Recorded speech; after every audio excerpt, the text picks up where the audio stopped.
Hello दोस्तों, welcome to सिनेजॉन। तो from season 4 का एपिसोड 9 आ चुका है और आज हम इसका रिव्यू और ब्रेकडाउन करेंगे।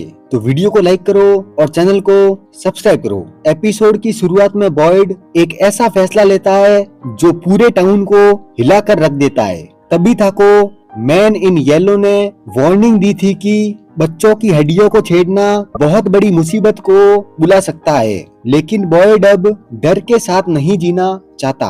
वो सब लोगों को इकट्ठा करता है और एक बड़ी अनाउंसमेंट करता है। कल सुबह सूरज उगते ही सभी लोग तैयार रहना। प्लान के मुताबिक एक टीम टनल्स में जाकर बच्चों की हड्डियां निकालेगी, जबकि दूसरी टीम बोटल ट्री को जड़ों समेत उखाड़ने की कोशिश करेगी ताकि नीचे छुपा हुआ रास्ता खुल सके। जब डोना उससे पूछती है हड्डियां निकालने के बाद में क्या होगा, तब बॉयड के पास कोई परफेक्ट जवाब नहीं होता। फिर भी उसका मैसेज क्लियर है। इतने सालों से सवालों में फंसे रहने के बाद अब सोचने का नहीं बल्कि एक्शन लेने का वक्त आ चुका है। अब आता है एपिसोड का सबसे शॉकिंग और क्रीपी मोमेंट। सोफिया क्लारा के पास पहुंचती है और बहुत शांत आवाज में पूछती है कि क्या तुम्हें याद है कि हमने क्या सौदा किया था। ये लाइन सुनते ही एटमॉस्फेयर एकदम बदल जाता है।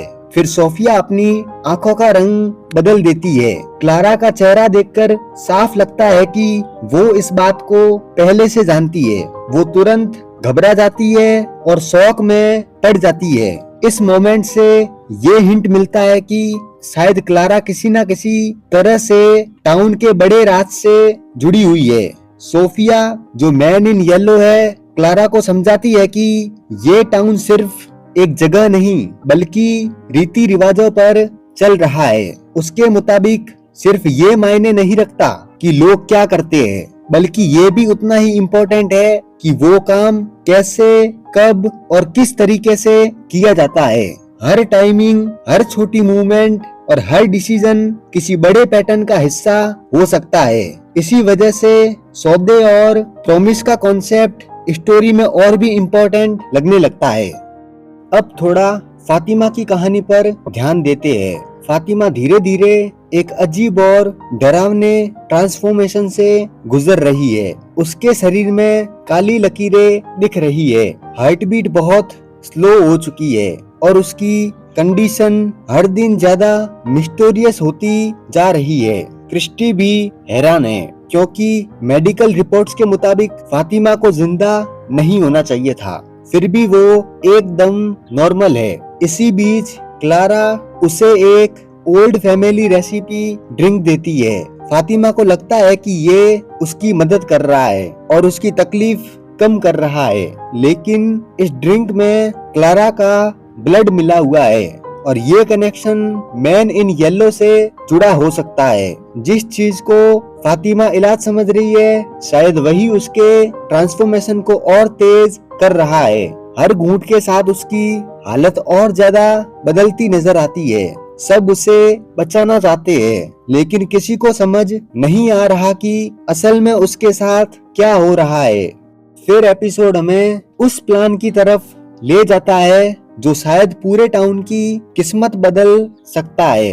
सफेद कपड़ों वाला लड़का पहले ही वार्निंग दे चुका था कि उस पेड़ को मत काटो, वो बहुत ज्यादा इम्पोर्टेंट है, लेकिन अब हालात ऐसे है कि लोग उस वार्निंग को इग्नोर करने के लिए मजबूर नजर आ रहे हैं। प्लान के मुताबिक जेड और तबीथा टनल्स में जाकर बच्चों की हड्डियां निकालने की कोशिश करेंगे, जबकि दूसरी टीम बोटल ट्री को जड़ों समेत उखाड़ने की जिम्मेदारी लेगी। लेकिन यही प्लान सबसे बड़ा खतरा भी है। मैन इन येलो पहले ही तबीथा को वार्निंग दे चुका है कि हड्डियों को छेड़ना बहुत बुरा अंजाम ला सकता है। सोफिया भी इशारा करती है कि शायद यही वो जाल है जो हर साइकिल में लोगों का इंतजार करता रहा है।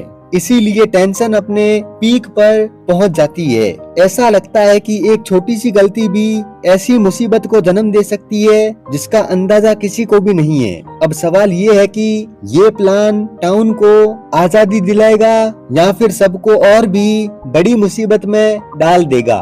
एल्गिन और क्लारा सीढ़ी बनाने के लिए रस्सी और जरूरी सामान को इकट्ठा कर रहे हैं। सोफी चुपचाप अपने प्लान्स को आगे बढ़ा रही है और क्लिनिक में भी लोगों को मैनिपुलेट करने की कोशिश करती नजर आती है। सबसे बड़ा रिवील तब आता है जब एल्गिन को पता चलता है कि सोफिया कभी टाउन की एक रियल लड़की थी। ये इन्फॉर्मेशन पोजेशन और रिपीटिंग साइकिल वाली थ्योरी को और मजबूत बना देता है। वही जूली की स्टोरी वॉकिंग एबिलिटी भी लगातार छोटे छोटे क्लूज देती रहती है।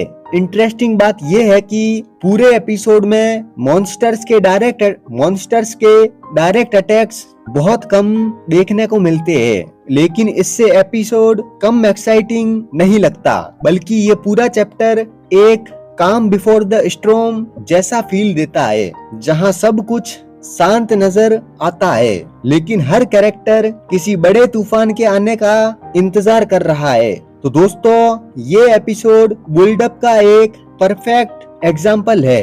ये एपिसोड फिनाले का एक परफेक्ट ग्राउंड वर्क तैयार करता है।